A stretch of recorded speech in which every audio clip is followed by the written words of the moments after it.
Next. So Perimeter Connect can help businesses that have employees who travel into the market either come up with carpool plans or incentives to get people to take MARTA, either rail or bus. But if there are any questions,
Check.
In vacant suite, does their existing certificate of occupancy still apply?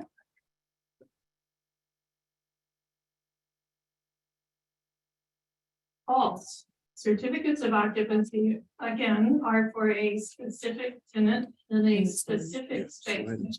When a tenant expands into an adjacent space, the occupancy load increases and the exit paths change. Locations of exit signs, fire sprinkler heads, and so forth need to be reviewed. The number of toilet fixtures available to the occupants also needs to be evaluated. And one more. True or false? If a tenant is decreasing the size of their space, their existing certificate of occupancy still applies. False. when a tenant decreases the size of their space, that also changes the occupancy load and it could change the exit paths. So we need to review the locations of exit signs, fire sprinkler heads, etc., as well as the number of toilet fixtures available to the occupants. So, how does a new tenant obtain a certificate of occupancy? That's usually through two paths, one of two paths. A, the interior remodel permit, which is always required if there is a change of use. Always required if the tenant is making changes to the floor plan, or installing anything that affects the exit path, such as cubicles or other fixed furniture. B, if the tenants are leasing space as is, they can go down the simpler path, which is the new tenant occupancy permit. And that still allows them to refresh the finishes of the space, such as the paint and the flooring. It's just picking up the residuals. Oops. Okay, so let's talk for a minute about when a permit is not I required. think it's the user on the other end. Yeah. That's like we were talking about finishes, painting, wallpapering, tiling, carpeting, cabinets, countertops, and similar finish work, provided that no electrical wiring or plumbing pipes are being altered. If you're building a one-story detached accessory structure with less than 120 square feet of floor area, you don't need a permit. If you're adding non-fixed movable fixtures, cases, racks, counters, and partitions not greater than 5 feet 9 inches in height or about yay high, you don't need a permit. If you're replacing light fixtures using the existing wiring or replacing your electrical outlet cover plates, you don't need a permit. And if you're removing and reinstalling water closets, you don't need a permit. Okay, you might be wondering, why do they make such a big deal about getting a permit? Well, obtaining a permit enables the applicant or the contractor to request inspections. Having inspections ensures that the work is compliant with the building codes, the life safety requirements, and the Americans with Disabilities Act. Now, the goal of the International Building Code is to provide a reasonable level of safety, public health, and general welfare for the people who live, work, shop, and play in the city of Sandy Springs. And again, a permit is required in order to obtain a certificate of occupancy. So we were talking about the building code. This is the building code that we're currently enforcing here in the city of Sandy Springs. We enforce that we follow the state of Georgia, which currently has adopted the 2018 International Building Code series. So to that end, that's really why most of us in the Department of Community Development are there. We're trying to provide for the safety, public health, and general welfare. Therefore, a new certificate of occupancy is required for all of the following conditions: existing tenants who are shrinking their space, existing tenants who are expanding their space, or existing tenants who relocate to a different space in your same building or complex. And new tenants always require a new certificate of occupancy. So this is what a Sandy Springs certificate of occupancy looks like. And there are 4 pieces of information on it that property managers or leasing agents could assist their clients with by providing this for them. First of all, the name of the legal entity who owns the building, then the address of that legal entity, the type of construction of the building, and whether or not there is an automatic sprinkler system. Now, most of those are not very mysterious except for type of construction. So let's talk a little bit about that. There are 5 different types of construction defined in the International Building Code. Types 1 through 5, those are with Roman numerals. Type 1 is non-combustible framing with the structural framing being protected by a 2 to 3 hour fire rating. Type 2 is also non-combustible framing, and the structure is protected with a 0 to 1 hour fire rating.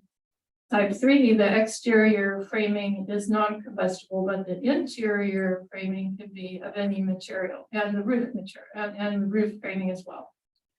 Type 4, not sure we have any of these in Sandy Springs, that's heavy timber construction. Type 5 is any framing material. So how do you know what the type of construction is for the building that you're managing? You can look on the original construction documents.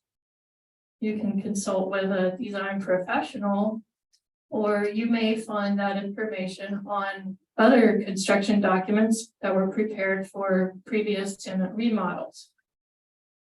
Just some examples of buildings that we're familiar with. The King and Queen are type 1A.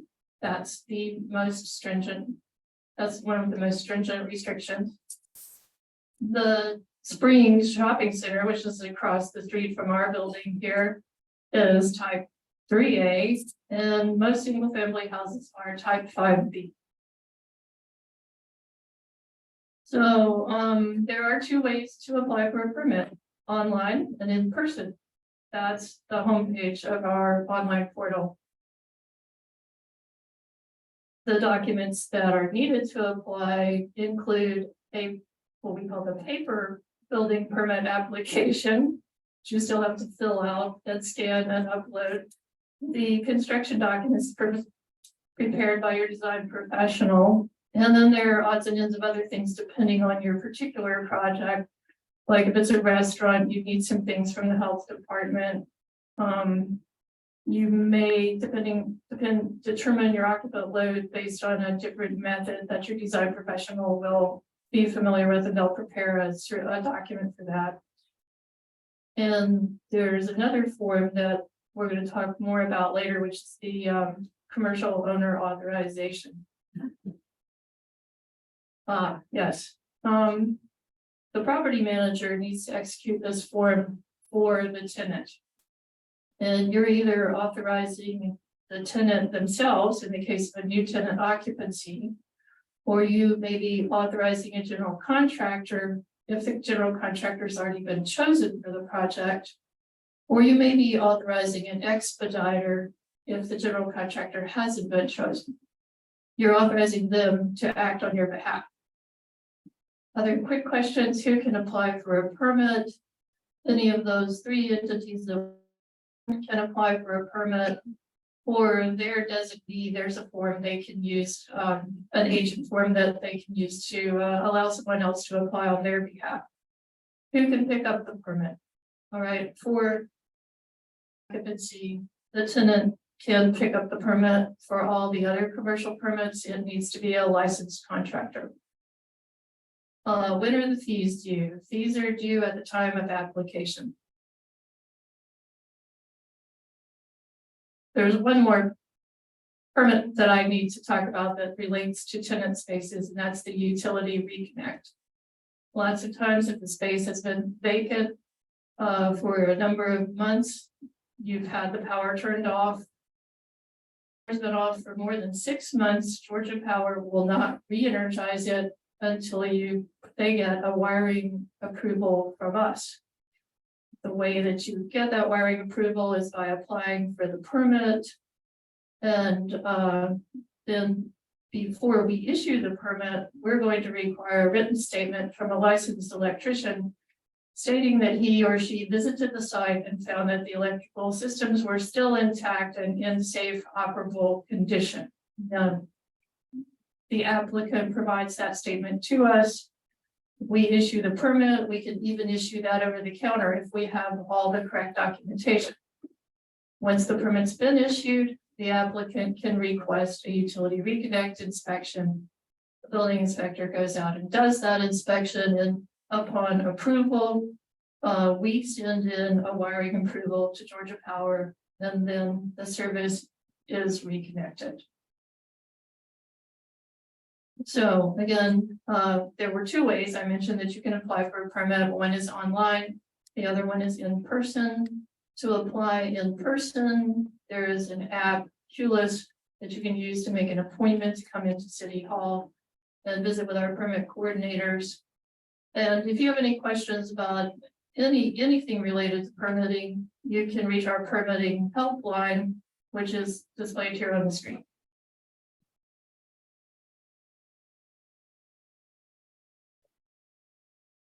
Thank you so much, Gail, for sharing your wealth of knowledge with us. Next, we have new tenant occupancy permits presented by our Deputy Fire Marshal, William Westbrook. Hello, everyone. My name is William Westbrook, and I am the Deputy Fire Marshal for the City of Sandy Springs. Among my many duties here at the city are commercial plan review for the fire department. So anytime you guys submit for new tenant occupancy, it'll go through my office. Now, as Gail told you earlier, this is only for tenants who are going into existing space, not making any changes besides your basic paint carpet. So anytime you start changing walls, exit paths, type of occupancy, this permit no longer applies. You'll apply for a commercial building permit. So this is applying for this permit is your first step in obtaining a new certificate of occupancy for your new tenant. The city charges about $80 for the review, and for these simple permits, it generally only takes around 3 business days for all the reviewers to review the plan and either send it back approved or send it back to whoever to apply for the permit with the comments for correction. And then before a permit is able to be issued, you have to provide proof that you've applied for a business license with the City of Sandy Springs Revenue Department. So this is the more simple of the permits, obviously, because no work's going to be done, but it still does require a plan. And it's only requires a life safety plan. But this life safety plan does have a few requirements that we have to have before we can issue a permit for you to move in. So first, as you can see in the example on the screen, we need a scaled floor plan that shows the layout of the suite. Now this includes any furniture layout and anything else that your tenant plans or has already in the space. On the plan, outlined in the arrows, you can see the egress paths are required in the suite, and it requires you to show separation of exits that are required by the code and the maximum travel distances that are required by the code. The code, for safety purposes, limits both of these things to a certain number of feet, and that changes depending on the type of occupancy your tenant has. Also requires an occupant load calculation. This is the maximum number of people who can be in the space per the occupant's type. The sample we put on the screen on the right just shows it broken down by room by use. And the factors come from table 7.3.1.2 of the 2018 Life Safety Code. That's the code that Georgia's mandated you use to determine the occupancy. Additionally, the space address, including any building or suite number, needs to be on the plan. And we need a contact name of the new tenant on the top of the plan. And as Gail told you earlier, every building has a construction type. We need it listed on the plan so we can first approve that the use your tenant wants to use this space for is allowable by code for that building type. And so we can put it on your new certificate of occupancy. And we also want the occupancy type of the tenant. Now this could be business, mercantile, are they selling things, stuff like that. There's several. If you have any help, need any help, please reach out to me. I can try to help you determine what occupancy type your new tenant has. Most of the stuff in the city is going to be business, mercantile, or city. State the presence of a fire sprinkler system. And give us a vicinity map that shows the tenant's location on site or floor. As you can see on the example on the right, this is most likely a high-rise building office that shows the new tenant going in and then 2 additional suites on the floor. Generally, I've removed all the identifying information from this plan, but generally the suites would be labeled and you'd have a new tenant occupant name on that sheet.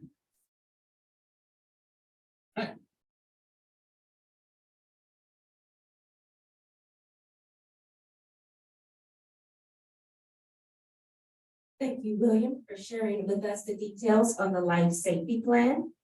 Next, we have interior remodel permits, which will be presented by our city architect, John Cheek.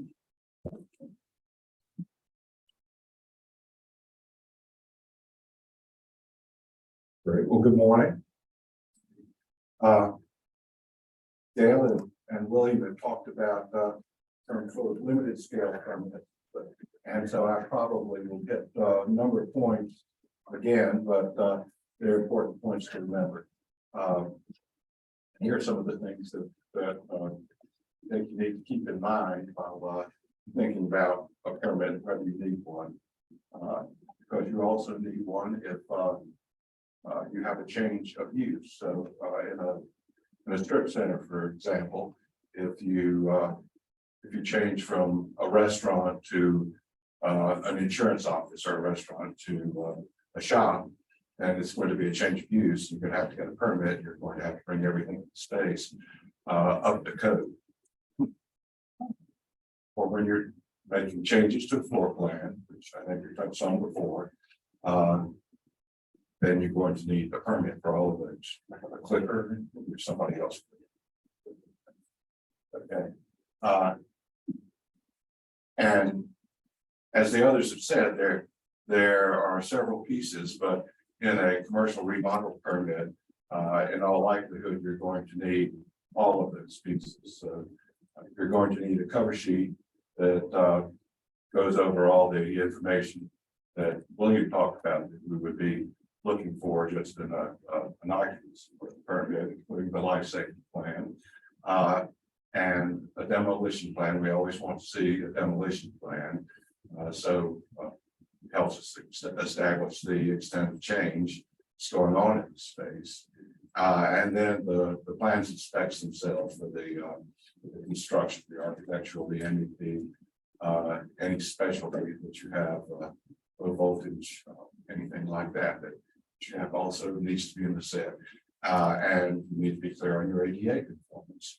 And one of the questions that always comes up, and the answer is almost always yes, is that the documents have to be sealed and signed by a design professional licensed in the state of Georgia. And we'll touch on that a little more in a minute. So, thanks. Okay. And so this is just a little closer look at a cover sheet so you can see the type of information we're looking for. We want to see a complete table of contents. And that includes all the sheets in the package, all the disciplines that are in there, every sheet in the package to be listed. Sometimes people just put the architectural set in and there's still 40 sheets of MEP or something else. And all of those need to be on the sheet list. This one, they call it project information, but it's also important as well as on the application itself to have in the construction documents a brief narrative of what's going on with the project, and especially if there's any work that has to be phased. It's important to know about that and to have it as part of your key studies plan for that matter. Then all the code citations need to be on there and they need to be up to date. If you can find those from the Department of Community Affairs website, this all the mandatory codes in Georgia mentioned that. And then the information about the buildings, what you find out is what's the type of construction, does it have a sprinkler system? For the life safety plan, which William has gone over for you, but those are the items we need. That needs to be part of the set, and better that it be close to the front of the set. If you have any influence on that, toward the back of the set. And I think this is just pointing out calculation. Okay. I suspect to say all the documents, all current code citations. And one thing to remember, and I see it all, I used to be a commercial project manager with an architecture firm. And so we had to see that everything was right. The city is only looking to see that your plans and specifications conform to the building codes and the other codes that we're enforcing. So we are not checking to do quality control on the entire set of documents. That's up to your architect and engineer, because we will not be looking at that. And in some cases, when there's very limited MVP work to be done, that can be designed built with the contract. They can bring that in the initial set. And then the sprinkler plans, if you're having doing that, the sprinkler system are submitted separately to the fire marshal's office.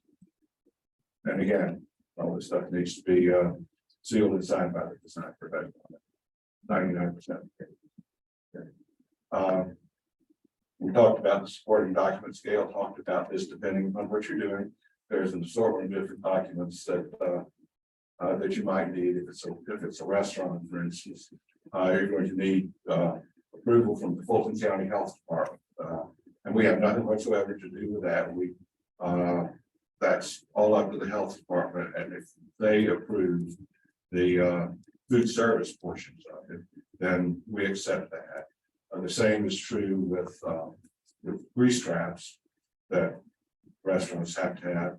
Fulton County owns the sewer system out here, and so we need to see that they have approved grease trap installation, or if there's an existing grease trap, the connection to the grease trap and the other requirements they have, such as contract for clean out. And again, we don't do any review of that per se. We accept whatever the county says. The county says they don't need to look at it. Great. If they say they're going to do it, then we want to see either their certificate or their stamp on the subject. And there's some other things that you may or may not get into, like structural analysis. If you're putting a cell installation, cell antennas, whether you did it on a sled or on the side of the building or however, we want to see a structural analysis of the building. If you're putting something like a high density filing system in, then we want to see a structural analysis of that. If you've got a medical office building and you're putting in a CT scanner, we want to see it on stuff like that, or surgical light systems. So there are a number of things that we will want to be seeing in structural analysis.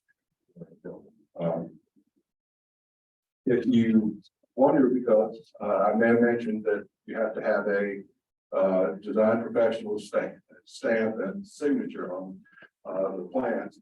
If you have any question about it, you can go to the Secretary of State's website and look up the licensing, and it will tell you whether it's active. You look up the engineers, interior designers, or architects, and the law says that the seal and signature need to be from a licensed design professional in the state of Georgia, and these are the ones that count here: a licensed architect, a licensed engineer, or a licensed interior designer. And so you can check all that out on the Secretary of State's website if you're worried about your tenant's design. So here we just have a little list of ways you can help your tenant out to get them into space, because we find a lot of small tenants struggle with these few things that we want to see, and they struggle with them sometimes, we think, unnecessarily. And so if you want to get a tenant in and have a happy tenant and a happy bunch of bureaucrats, then these are things that you can do to ease the process for them, you know. Well, you're doing the seminar, so you're gonna be more familiar with our permitting process. That's good. And as others have mentioned, to know the construction type, know whether you've got fire sprinklers. Be familiar with the occupancy types, because William said that it can be quite different. I mean, significant different, depending upon the use, and you know, you might just free access online to the life safety code in the DA 101. So you can look at that and start to get familiar with it. And know the infrastructure on your property. A lot of times these things come up. And those are the things that involve an application process now. So if you're very familiar with that, that will help your tenant, help you. And if you're applying for a permit, which you may be doing, you may be the one that applies to put in the grease trap or a common area renovation or something like that. So it behooves you in many ways, we think, to know these things. So have a list of design professionals that you're familiar with. We've done good work for your other tenants or for you that you can pass on when they need it, because even with moving permit that William was talking about, people struggle with that, and in a lot of cases it's much faster and easier just to get a design professional that's familiar with the process. Go ahead and do that sheet for them and let them get in. And it also would help if you had contacts at Fulton County and at the Department of Agriculture, because in some cases your tenants have to go to the Department of Agriculture, that's bakery, some things like that, things through the Department of Agriculture, State Department of Agriculture, rather than through Fulton County, California. And then this is a list that one of our former folks put together of things that are most often wrong with plans that come into us. And I would say here, because of the types of properties that we have, most of the problems that we see really are more administrative. Just saying it's the city of Atlanta instead of the city of Sandy Springs, or having outdated code references or things like that, because here most people have ended up hiring qualified architects and engineers, and so in all likelihood the construction documents themselves are going to be in good shape, but a lot of this information that we still need to see documented correctly is not. And then there are a few other things that you can see here. This list actually has 14, and I think we have the 14 on our website, but can sound it better if it's on the slide. So. And then we have a pop quiz, and we have the answers to the pop quiz on the slide yesterday, but I think our system gremlins decided this should not be an open book quiz. So they've gone away now. And I may have mentioned this, but do the drawings need to be stamped and signed by a design professional? Yes, they do. In almost every case, there are a few cases of small buildings that exist that are a certain type that might not, but I'm not sure there are even any of those in Sandy Springs. Do document sets need to have the MEP in? Well, say yes, they do. We want to see all that, although it can be done in several ways. This might be an important one. We touched on the determined occupant load for a space rather than the calculated occupant load. And the difference there is the calculated occupant load, this William was pointing out, is based on table 7.3.1.2 of the life safety code. The building code also allows for the building official to accept an alternative of a designated or determined number of occupants based on something like a seating plan. And then the certificate of occupancy will be based on that, and a lot of cases, the seating plan has to be posted as well.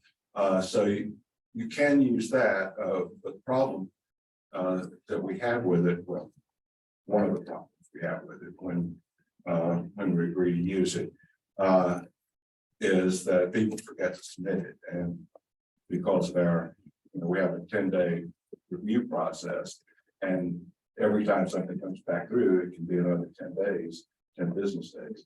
And so if anybody fails to put in the determined occupant load affidavit, then it could be another 10 days of review just for that one thing. So it's important to know at the outset if the tenant intends to use that process rather than the calculations. To get that form as part of the initial supporting documents along with an application. And it's a space to be used for food service. Well, I think I touched on that you're going to have health department and Fulton County Public Works approval of that. This is a space to be used for a nail salon. We've got more and more nail salons. Nail salons require specific exhaust systems at each station, and almost no space other than something that's already been a nail salon has that. And so that's going to have to be addressed. It's good for you to know that again to begin with, so you can smooth things out for your tenant. We have any more slides? No. Well, yes, we do, but none for me. Okay, great. Thank you.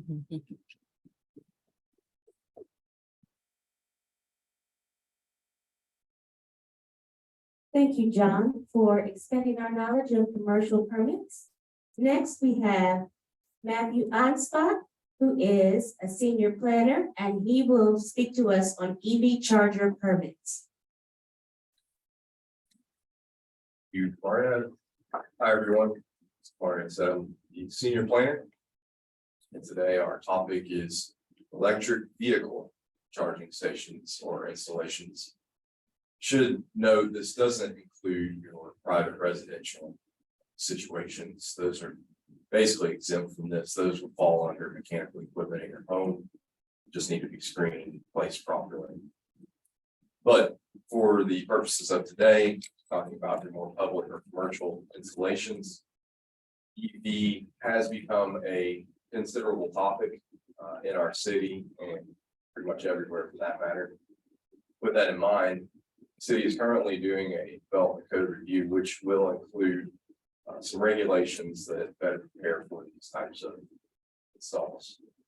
To date, what we will talk about today is how we handle them currently. So our development code currently states in Division 7.1 that if a use is not listed specifically in the code, it is up to the director to kind of determine whether it is allowed and in what ways.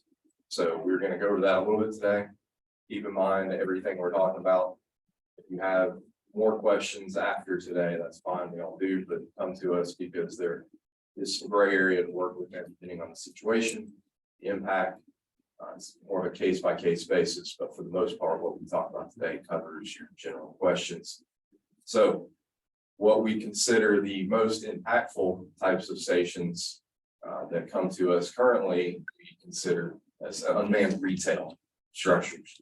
Not a perfect fit by any means, but it's what we're going with today because it's as close as we could get with what is in the code. Usually, these might be your red box machines as you see on the slide, but also oftentimes going to be ATM type of structure, but we will also now include EV, particularly the EV that has advertising on its larger structure, more visible. Those types of structures will require that they fall under unmanned retail structures.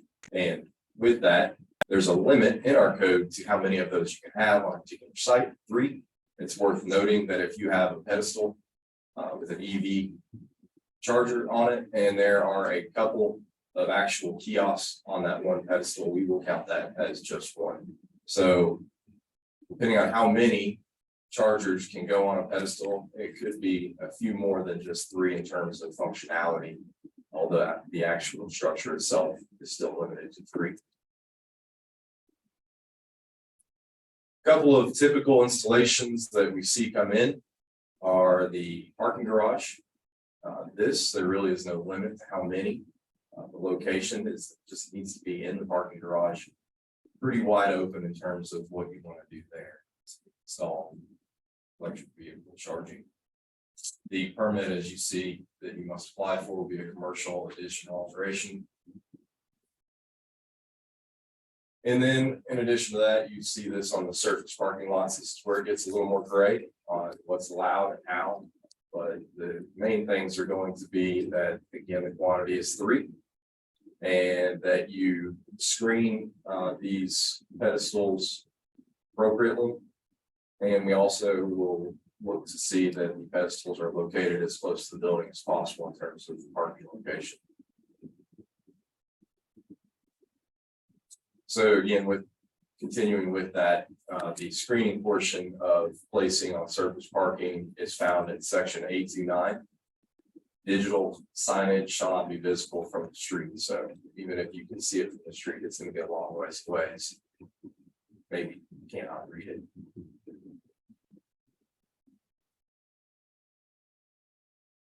That's really the EV as we have it right now. Again, the code in the fall around September, possibly October, should delineate a little bit more exclusively, more clearly for those who have questions. But again, there is some room to discuss impacts and locations, things like that. And that's where we say this is a case by case sort of use. And a lot of different scenarios that it can fall under. That's all I have.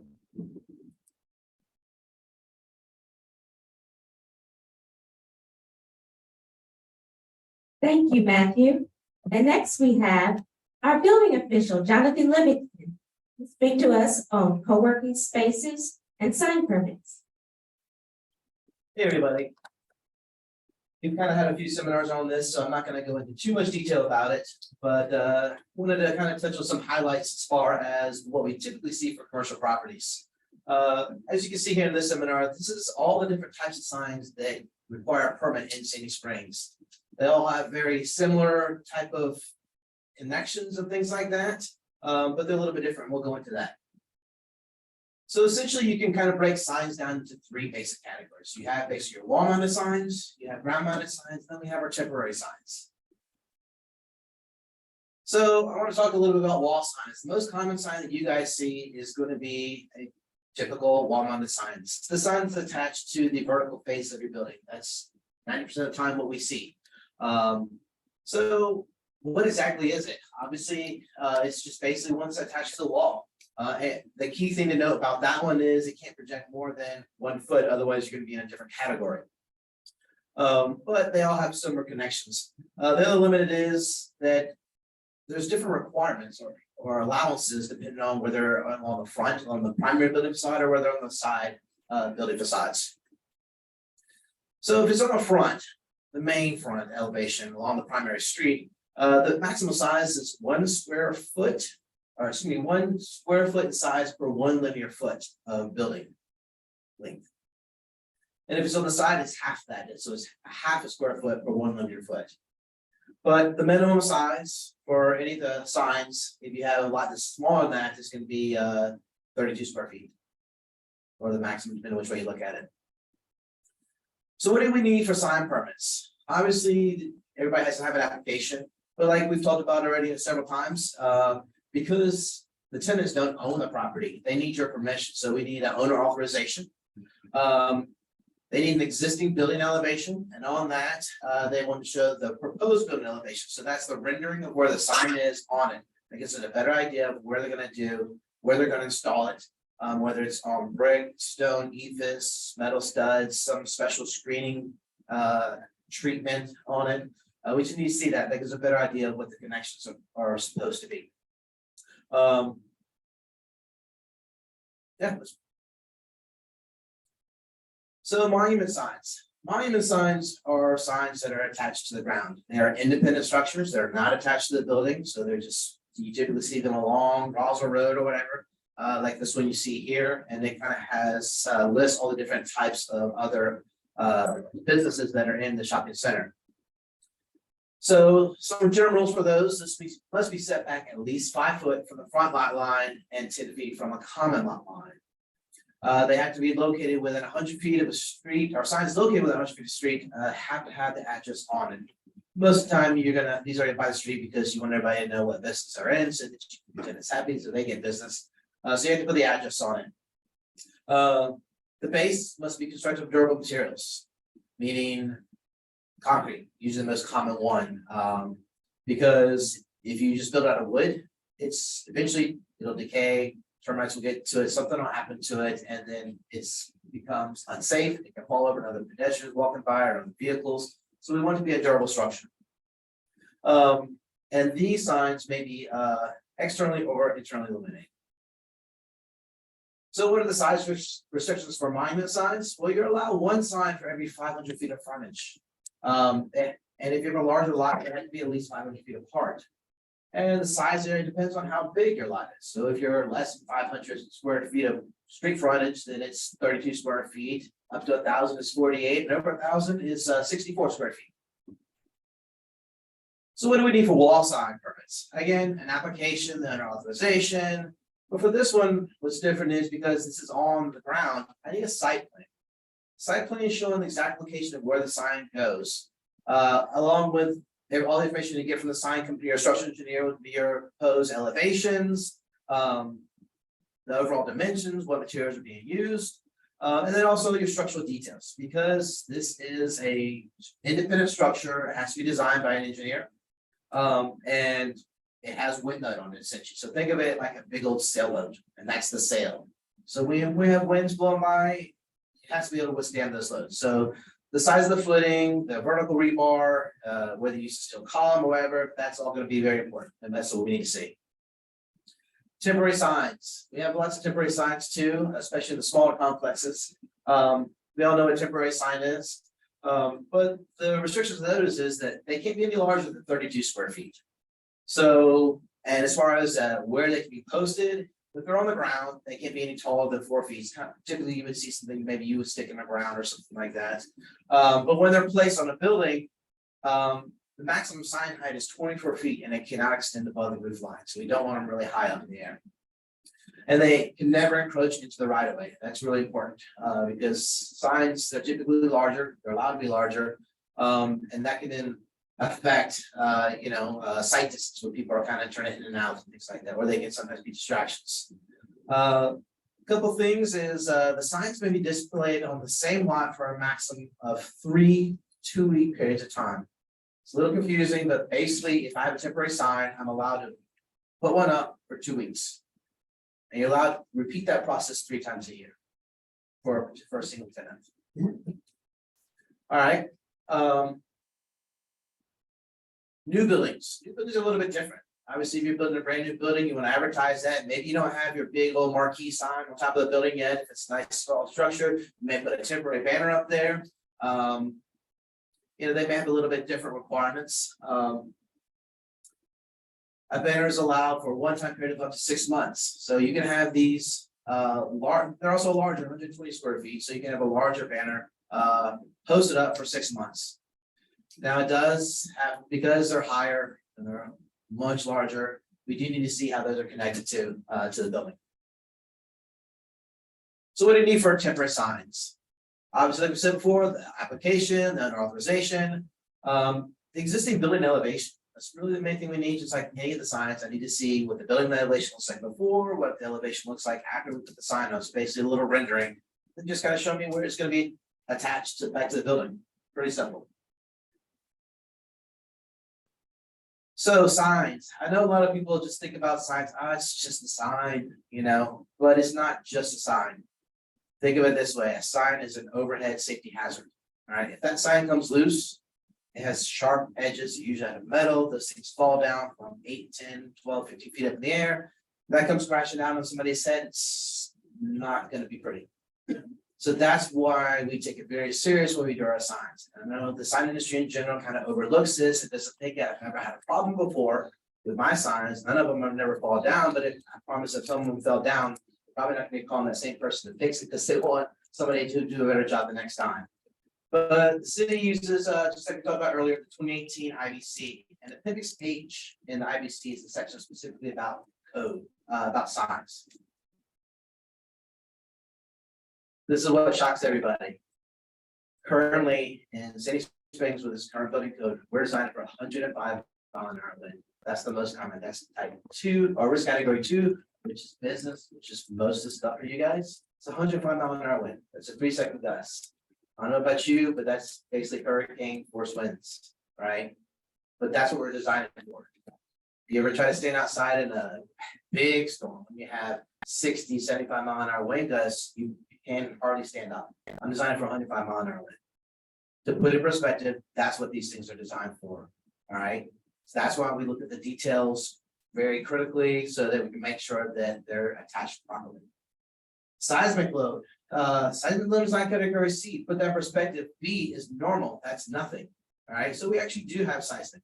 The reason why we have seismic is because we're stuck between Tennessee and Charleston. Both of those have pretty high seismic categories. Tennessee in particular is a small seismic area, but it has the same force as California.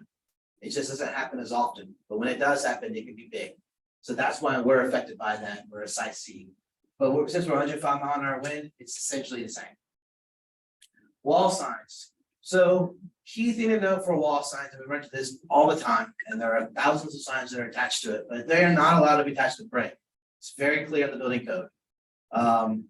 Brick is a veneer. Yes, it looks like it's heavy duty and stone structure, but it's not the case. That was the case 102, 300 years ago when all the buildings were multi-wide brick. Like if you go to Savannah, Georgia, all those old warehouses, those walls are literally like 2 feet thick. It's solid brick. That you can attach to. All right, it's structural. Everything you see around here is not that old, and it's all veneer. And to be quite honest, if you look at some of these older buildings, the brick veneer, they don't even have brick ties. So you literally have a wall of brick, super thin, 15, 20 feet tall, that if you pull it off, you can literally give it a little tug and the whole entire wall will fall off the building. All right, that's why you're not allowed to attach the brick veneer. Kind of a similar thing happened with decks when decks kept collapsing because they were attached to the brick veneer. People try to attach the brick all the time. All right, but it's specifically not allowed. So this is a detail. How can you help the tenant as the owners of the property? You need to provide the exterior wall construction type. It's great if you know that. This may be on your original drawings for your building, or you might have a utility hatch, like if you have a covered patio or covered section, there's usually a hatch for access. You can climb up there, they can take a peek, give them access to that so they can look, because we want to know exactly what your particular building is. This is an example of brick where it had the brick veneer and then metal studs behind it, which is probably the most common what we see around here. It may be wood studs for some of the older, smaller retail strips, but basically they have their sign, a raceway, and then some clip angles. A lot of times they just show it attached right to the brick veneer. They don't even tell us what the connection, what type of screw to use, what size of screw, or how many screws. They just show a line and call it a day. But what if this thing is 10 feet tall? All right, that's not going to work. So we want to show this thing attached back to the structure. The structure is going to be the stud. All right. But the challenge with here is I put this sign on, we don't have x-ray vision. I can't tell where the studs are. All right. So what you have to do is you have to attach some nailing, a blocking plate behind the studs, attach it to the stud. So now I have a continuous piece there to actually attach my bolts to. It's a very simple detail, but and we've shown people this detail in other seminars, but we still struggle with from the sign companies. I'm not sure why. Monument sign, again, they can be close to the street. You want to close to the street, but again, we want to make sure they don't block the line of sight for traffic. How can you help with them? If you have a site plan, because they're going to have to, as part of the submittal requirements, is the site plan. You guys may have an old survey or the original site plan from the drawings that shows where the exits and the in and outs, the driveways are for the property. You may, obviously, you're probably gonna want those somewhere around there. That'll help out so that they can take that document and quickly just show the location of where that sign goes on there. All right, I'm gonna continue talking. So the next one we're talking about is co-working space. All right, this is kind of a new thing that we didn't really think of, but with COVID, it's really taken off quite quickly. It's a little unique, a little bit different than traditional. They have a lot of the very similar things, but there's some unique differences about them as well, and that's what I want to talk about. So first of all, what is a co-working space? So a co-working space is basically an arrangement where workers from different companies share the same office space. So obviously, there's advantages to that. They don't have to have a long-term investment in a big suite or whatever. But the biggest thing is they kind of share a lot of the common amenities that a traditional retail or office space has, such as furniture. Most of the time, they come fully furnished, so you can move right in. You share the same equipment like the copiers, the utilities are included. You usually get a receptionist, they give custodial services, and depending on the arrangement, you have some refreshments, a common cafeteria or a kitchen, and then you can get packages there too. So when we started this slide, I really didn't know how many there were. I had a permit that recently came in and was talking to the owner about it, and we started a dialogue, and it got me thinking. So I just quickly did a Google search to see how many we have. There are currently over a dozen separate co-working companies. They range from international firms like Industrious and WeWork to national firms, even local firms that are trying to get in on that. They only have properties. So it's quite a big thing coming up. So the advantages of that, like I said, is, you know, it allows the tenant to have their own private space instead of working in your closet, or if you're traveling, it gives you a place to lay down and you can work. Even if you have, say, I'm going to be at, Chicago for a month working on a big project or whatever, it gives you a place to lay down and kind of set home base for a while. You know, so it gives you a little bit of flexibility, but the problem and the challenge with flexibility is just that it's flexible. All right, and the CO specifically, certificate of occupancy, those are intended for a single occupant. And it's based on a single or specific use group and occupancy classification. And when you have tenants coming in and out all the time, you don't really have too much control over that. So what you end up with is there's not necessarily any consistency oversight into who's coming in. When I was talking to this one developer or owner who was looking at it, I started asking, like, what is your furniture layout? And he said they don't have any. I said, so what do you mean? He's like, well, sometimes they have them, but sometimes they have to just come in and say, we got our own furniture, we'll fit it out. And they do. Well, that's a little bit different, because if I have a, this type of scenario where I have everything already planned for you, and you come in here and you start changing things, you may affect life safety back. You may put too many in a particular space. All right, all those things have a negative impact on what is allowed, because you usually go into an existing building and it's the time parameters are what they are, and you're working within those limits and constraints of the building. So what you might run into is you might have to add additional sprinklers, all right? Or you might have a reduced occupant load, or you might have additional firewall requirements, different tenant separations depending on the type of use that you have. And there's several other different variables that would go into effect when this type of scenario comes up. So how do we make all this work? All right. So first of all, the easiest way, we thought about this a good bit. Thought about putting a time limit on it or whatever. We kind of got rid of that because we want to make it fairly simple, but we need your help with it. So what we're going to do is we need a master CO for your floor. So you go through and you're obviously getting an interior remodel permit so you can get it fitted out how you like it, how you want to rent it out to everybody. And then what we're going to do is I need you to submit a life safety plan with it that shows all the furniture layout on it, so I can see exactly what it is. And then the difference with that is, and a lot of people do this anyway, is when you get that life safety plan, what I want to see is the number of occupants in each of these rooms, because we don't know what your tenant or which portions of your space your tenant's going to rent. Because that can be an open model where they can just kind of come in and out whenever they want. Sometimes they have short-term leases, like I got this place booked for a week, 2 months, 6 months, whatever, and they have their own secure location and lock on the door, they can lock it up on themselves. So there's a really flexible and open-ended, which again makes it tough to regulate. So like I said, you'll get your own CO, but accompanied with that is going to be your life safety plan that shows occupancy in each of this individual spaces. All right, so are we good now? Yeah, for the most part, I would say yes, unless a couple things change. Floor plans. So if you change your floor plan, like I said, if you change your floor plan, which is newer walls, that's obviously going to require some changes, or your density increase. You put too many people in there. All right, that's going to change. All these pictures that you see and all these slides here are actually the photos of co-working spaces in Sandy Springs. I'll be honest, they're pretty nice. Yeah, it makes me want to go move in some of those. But so the first one, floor plan changes. All right. So if new partition walls are added or moved, or removed, or you add more furniture in the floor space, then you have to get a new CO because your original master CO was for a particular layout. And if somebody tweaks or modifies or changes that, you got to start over. Get to submit a new life safety plan so that we can reevaluate to make sure that they didn't block an exit or change egress paths. Just like this room, it's all wide open. I can run from A to B in no time. But if I make a maze, chairs and all that, I can't run to A to B. I'm all over the place. So this is like we saw right here. Change floor plan result in increased travel distance. This can result in having to add additional emergency exits. And again, that can be a challenge in existing buildings. All right, the doors are small or 3 foot or whatever they may be. They're designed for a particular number of people based on prescriptive usually. Number 2 is density increase. All right, so occupant loads are determined by the code based on existing building parameters. That's what we have most of the time, unless you're fortunate that you're designing a brand new building, you can, sky's the limit what you want to do. You can do anything you want. But that is usually not the case.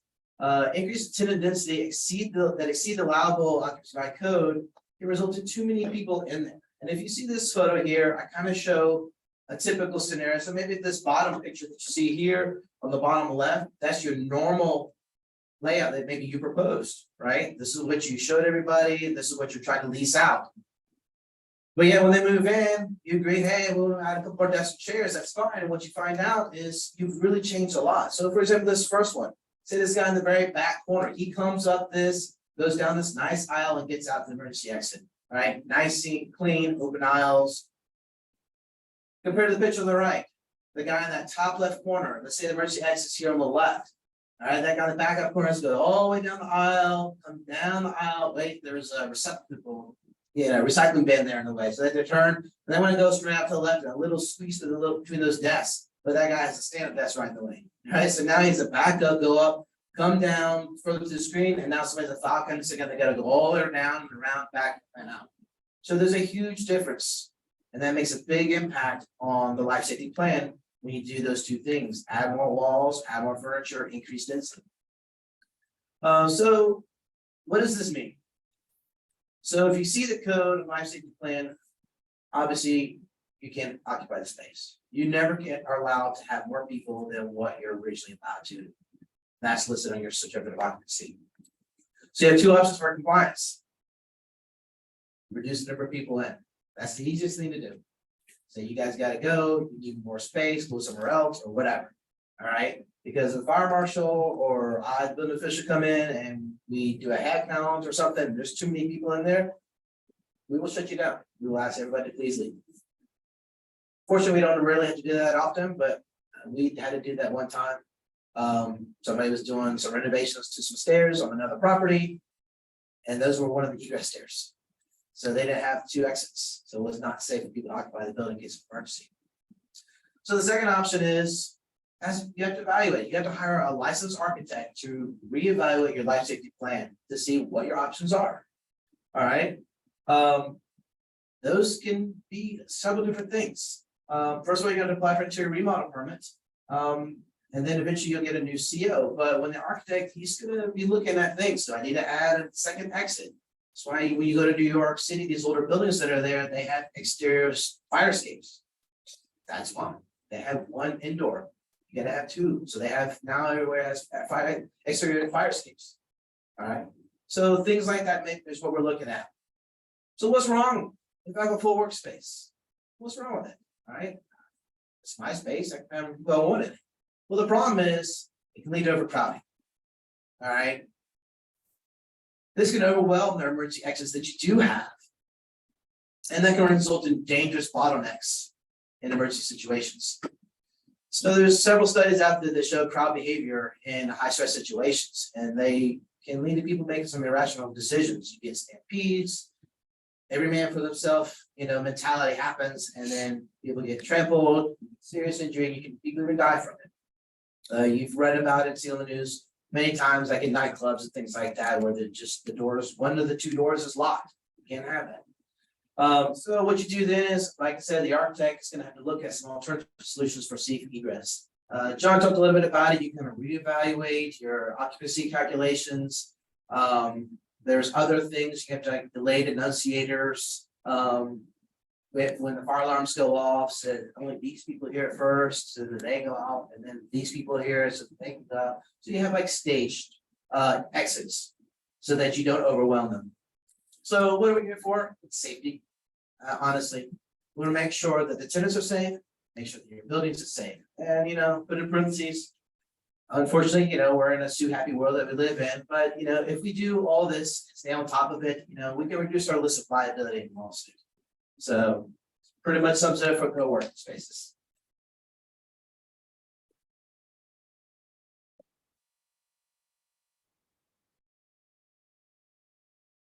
Thank you, Jonathan.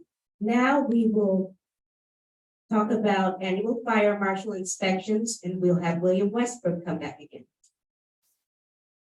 All right, hello everyone. Since I knew my audience today was going to be commercial property managers, I asked Jonathan to give me a few slides just so we can talk about this very quickly. This is only talking about commercial spaces, any residential spaces or any spaces under the jurisdiction of the state, like hospitals are going to be different. But for commercial spaces, your typical office building, they're required to have an annual inspection, and these inspections are performed by my office.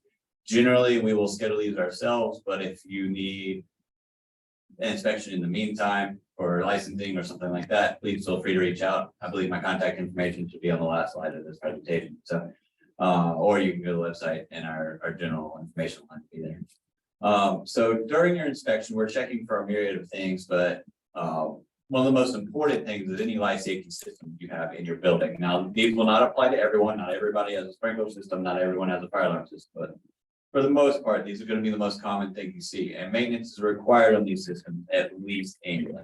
The fire alarm, fire sprinkler, fire hydrant, a good many of your complexes are going to have these. And hood suppression systems and hood cleaning, this is for commercial cooking in your restaurants. A lot of times it's be the responsibility of your tenant. But if you are like a mid-rise office building and have a cafe or something, this could also be your responsibility. And they have different requirements. They have to be cleaned every 3 to 6 months, depending on the type of cooking you do, and the suppression system, the bottom picture on the slide, has to be checked every 6 months. All right, so in addition to those systems not being maintained as they should be, our most common violations we see when we walk into a space are blocked exits, emergency slides and exits not working, and expired fire extinguisher tags. Your fire extinguisher has to be tagged by a licensed company in the state of Georgia once a year. And your egress components are important to make sure everybody can get out in case of emergency. All right, so those systems I talked about earlier, every time one of those systems has their annual maintenance done, the company you hire is licensed in the state of Georgia will produce a report. The report will either say it is compliant and you're good to go for an additional year, or it's deficient. So it's the responsibility of the contractor you hire and the one you make a contract with to submit these reports to our third-party document repository, the compliance engine, within 30 days of their inspection. Now, just because they do this does not mean you're good to go for the next year. They should give you a copy of this report, and it should outline anything that needs to be fixed or corrected before we come for our inspection. So until it's a compliant report, it's not safe. So like I said, you should still read your reports, and your vendor or your contractor that you hire ideally should talk with you and let you know if anything needs to be repaired. That doesn't always happen, so it's important you read the report that they give you just to make sure you don't have the responsibility to fix anything. And like I said, you not only make your building safe, but then when we come to do our annual inspection to make sure everything goes good. So the compliance engine charges about $15 a report. That might have gone up since COVID and inflation and everything, but when we started with them, that was the cost. Most vendors are already pushing this cost to you. They call it administrative fee. That's just so they can have their office assistant go in and upload it. I've heard some people charging some higher fees. It's up to you. If you think their fee is too high, please feel free to shop around for whatever vendor you think does a good job. Just please make sure they're licensed in the state of Georgia to do the work you hired for. All right.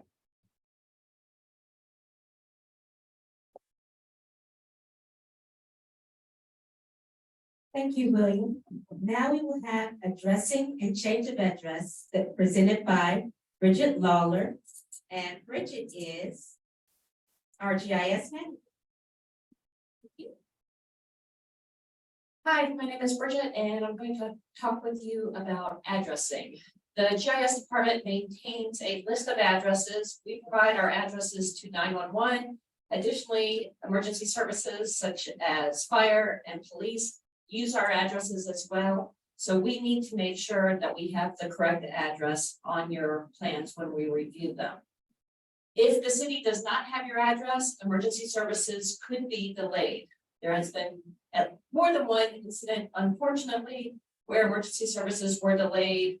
Someone called for a fire because there was a fire at a house. The call hit a cell tower. The cell tower was in a different jurisdiction. The call bounced back and forth between Sandy Springs, Atlanta, back to Sandy Springs. That delays emergency services response time. Please, please, please make sure you have the full, complete address and use the City of Sandy Springs on your plans.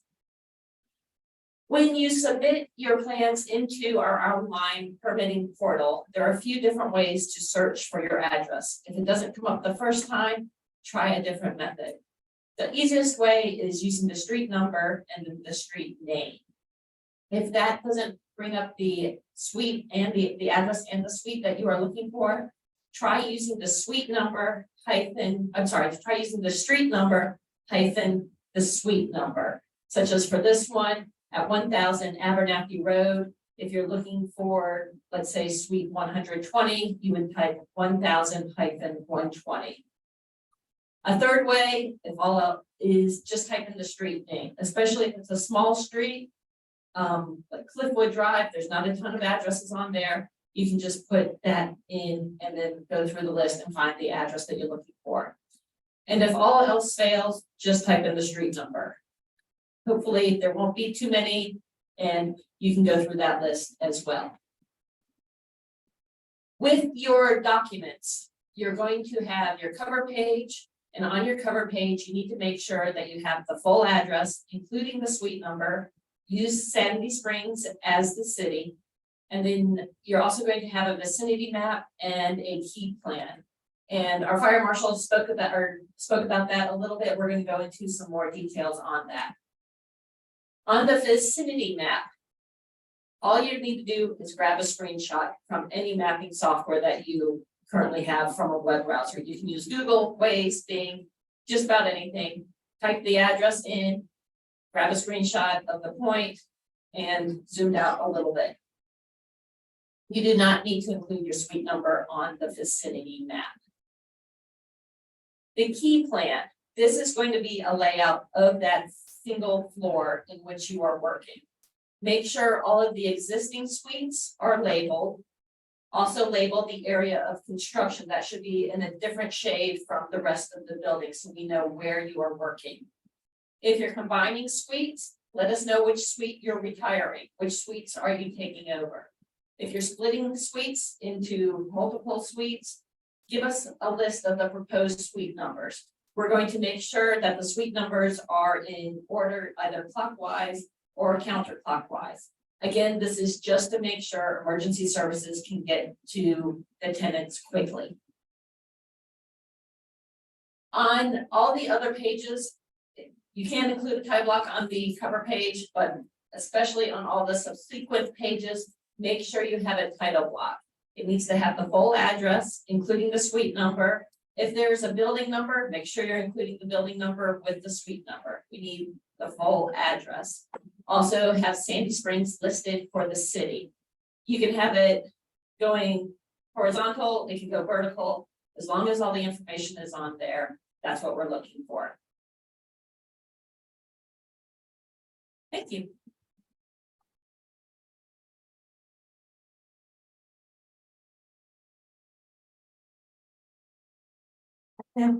Now we will have a summary presented by our Deputy Building Official, Gail Munoz. Okay, just as a reminder of what these things we covered today. A certificate of occupancy shall be obtained for all new tenants moving into a space or a portion of a space that they did not formerly occupy. Property owners, property managers, leasing agents, they can help their customers by providing the following information. The building construction type, whether or not the building has an automatic sprinkler system, the name of the legal entity that owns the property, that's not your name, but if you're the property manager, that's the actual LLC that owns the property. And also a commercial owner authorization form to whichever one of the parties you're authorizing to interact with us, get permit, do the work, etc. And finally, life safety, please educate your tenants about these requirements. Thank you.